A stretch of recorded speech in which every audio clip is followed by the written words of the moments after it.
Hi, this is Nathan Butler and you're listening to iHeartRadio. Tune into General Hospital weekdays and iHeartRadio every Wednesday night at 10 p.m. Eastern for the latest daytime, primetime and web series news. And don't forget to follow me on Twitter to check out all my upcoming events.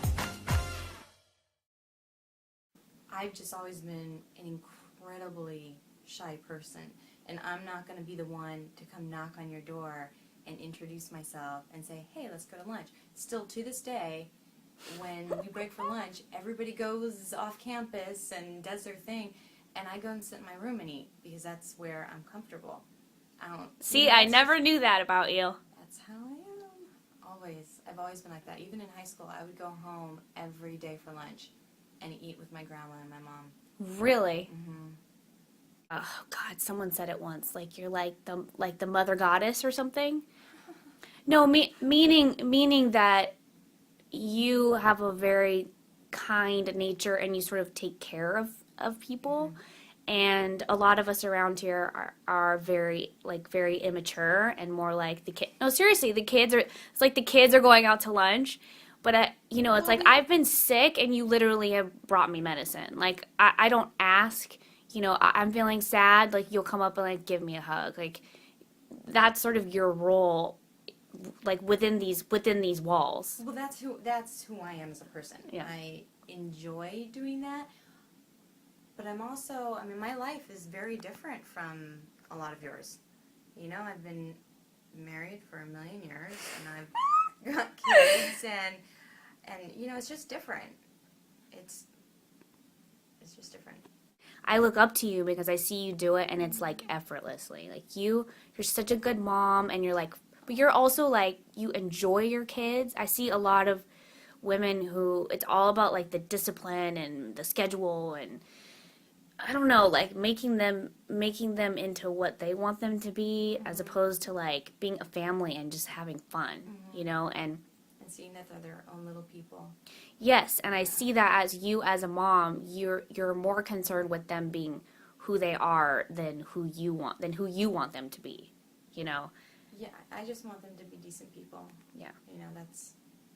That's all. That's interesting because I felt the same way growing up, which it's all just fun. And then there's like a certain time where that changes and you go, okay, wait, now it's my career. Mm-hmm. And then not only is it career, but now I'm making that choice for that to be my life. And mm-hmm. now I have to support myself. So that's like a huge transition. It's very, it's strange. It is. And I think a lot of it, now we're going to talk about it, but it happened when I got fired last year. Yeah. That was horrible. I cried. I remember it was so sad. I know. I cried that you cried. I know you were fine, and like I was the asshole that was like. I didn't expect anybody to react that way. I thought everybody would be like, "Oh, that sucks," but I didn't think people would be like so emotional about it, which was so hard for me.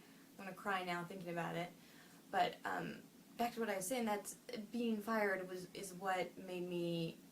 It really hit me hard that. This is the job that supports my family, and this is what I do, and now I have to try to go out and find more work, and it was all very overwhelming. Not something I ever want to do again. And it's hard for me to think about what I want to do for me, for Becky, when I've got an 18-month-old baby, because he needs me. You mean perfect baby? He's so perfect. It's retarded. My little, it is retarded. My little fat man. He's so cute. I think that may be difficult for a lot of women too, especially if you're in that position, because then it's almost like, okay, well, what's my role as a mother? Mm-hmm. This person needs me, and if I'm going to do this thing that takes me away from this little baby, it makes me feel very selfish. Doing something that I want to do. Especially right now. Maybe when he's in school and the kids are gone for 6 hours out of the day, then I won't feel as guilty going and pursuing other things. But right now it's hard. Much like how big of a part of this place would be in your life. In my life, no. Oh no, because I've been acting since I was 6, and oh my God, it's been 29 years. It's scary. But every job that I've had has come to an end, and so that's what's normal. This being here year after year, I didn't expect it to become my family. I had no idea. And I was never allowed to watch soaps, so I didn't understand the dynamic of what I was getting into. And it's not just the actors that are my family, it's the crew and the cameramen. Of course. Hair and makeup and wardrobe. I mean, it's everybody.